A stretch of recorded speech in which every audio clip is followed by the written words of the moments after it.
Sometimes we go through hardships. And sometimes, as a Christian, you're going through hardships. Sometimes the hardship is real.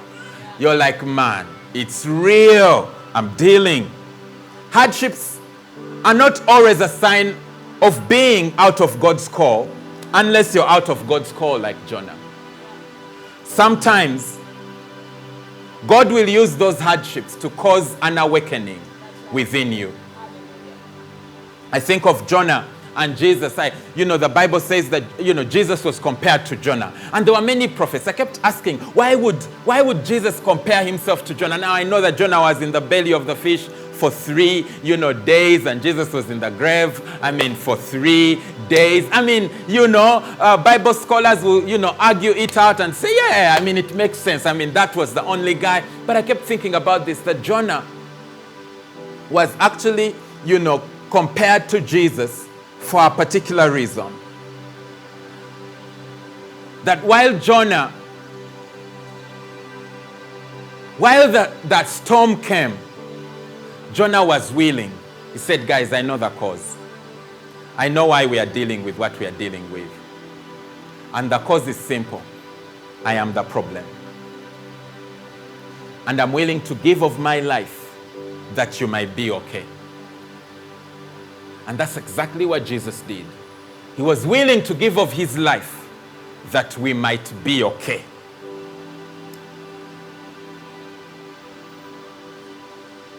So hardships are not necessarily a sign that you're living out of the will of God. Look at Jesus. He was on the cross. His hands were stretched out.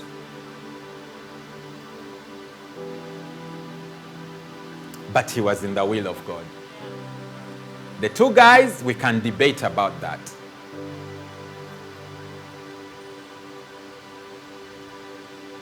Jonah was on that boat out of the will of God, and therefore the hardship came to wake up a saint.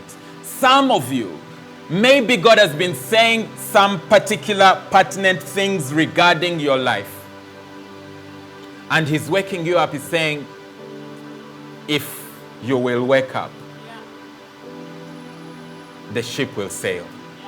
If you'll arise, everything will be all right.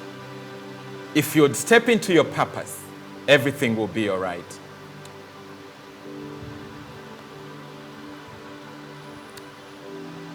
I also want you to notice that when the saints wake up, the sailors will worship.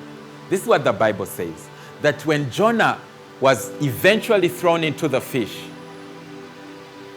everything came to a standstill. The storm calmed down and the ship continued to move. Please understand, Jonah never knew these guys. He had never met them. They were not his buddies. But he was willing to say, guys, I don't even know if there is a whale in there that will take me down for 3 days and then throw me on the ground. No, he was like, guys, I know what I have done. I have left the presence of God because I didn't obey. And because I know that that's what I've done, it's okay. Throw me into the water.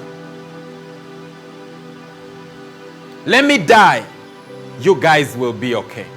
This is the very reason Jesus compared himself to Jonah. Because he was willing to say, I will die for the people. I'll die for the few. I'll die for the few that are in this boat. Let me also say this. The moment you take a step of faith and step out into the water, you don't know whether you're going to survive. You don't know. Because God, you know how God does his things? God, he didn't give you plan A to Z. He'll give you A to A and a half. Yeah. But the moment you say, let me walk in my purpose, I dare tell you, you're going to find a well. Yeah. I want you to commit today to come back to the house.